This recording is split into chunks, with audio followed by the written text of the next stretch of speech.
Billy, alam kong nagdamdam ka nung una kami nagplano eh. Hindi ka namin nabisuhan.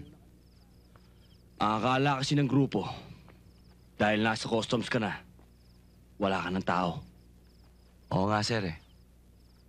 Akala ko talagang iniwan niyo na ako. Pero, alam niyong nasa sa loob ko. Alam ko. Kaya nga kita pinatawag. Sir, sa Bureau man, maraming nakikisa sa layuning ating pinaglalaban. At lahat sila ay handang sumama sa atin. We have anticipated our actions already. Nakapag-ipon na kami ng armas at communication systems na ating kakailanganin. Maraming darating pa. Ngayon pa lang, Billy, ay nagpapasalamat na sa iyo ang bayan. Ang ating mga gawain at sakripisyo ay maaalala ng mga darating na henerasyon kung sakaling tayo'y mabibigo.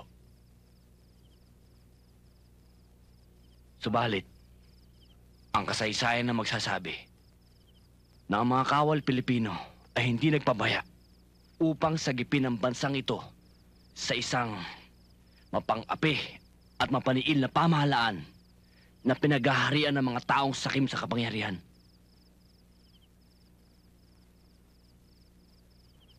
Salamat, sir. Hindi kami makapagluto o gumawa man lang ng apoy dahil mapupunan nila kami. Inaasahan ko ang inyong tulong sa lalong madaling panahon. Mabuhay ang himagsikan.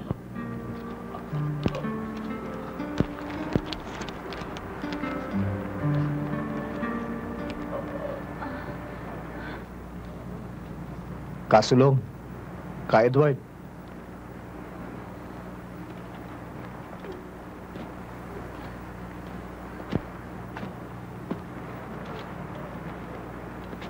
Kailangan makarating ito sa Basaw. Bahala na ang masa magpadala nito kay Ka George sa Abra. Mag-ingat lang kayo. Alam niyo na kung saan tayo magkikita kung sakasakali. Oo, Kambo.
Sigurado ka ba dito nakatira si Pekto? Yes, sir. Eh, ba't walang nagbubukas? Baka huwalang tao. Psst. Hindi ako naniwalang wala si Rian.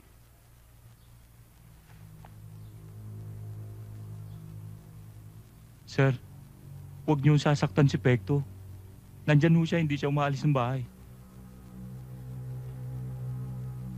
Tawagin mo para mapusesan ka. Pekto! Bakit nagtitremulo yung boses mo para kasi paparote? Kang karote.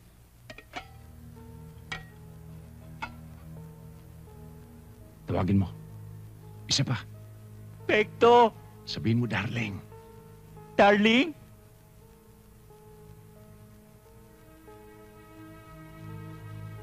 Sarge, kung meron mo ako, papersen ko tong pinto. Huwag. Baka nakaabang si Pekto, maisahan ka. Eh, ano bang problema mo kung akong pumasok sa loob? Wala akong problema.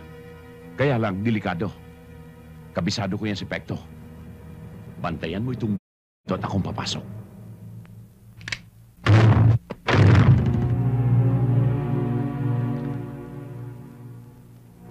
Waldo, ba't kasama mo sila? Kakausapin ka lang daw nila eh. Pasensya ka na, Pekto ah. Pekto? Ikaw ba si Pekto? Oo, sino pa? Huwag ka mag-alala. Pare-pareho na lamang tayo hinahunting nila ngayon. Ayoko. Baka kung anong gawin niyo sa akin, hindi naman ako kumanta sa mga paranga. Sumama ka sa amin. Ipaliwanag mo na wala kaming kinalaman doon sa pagkasalbis ng kasamahan mo. Ano ka, nahihibang? Kaya nga ako nagtatago sa kanila. Pagkatapos gusto mo lumantad ako? Kakapunin ko ng bala ito si Waldo. Tingnan mo kung hindi ko gawin. Wag! Susuko na ako, oh. Nakakasaya, baka makalabit mo. Tayo.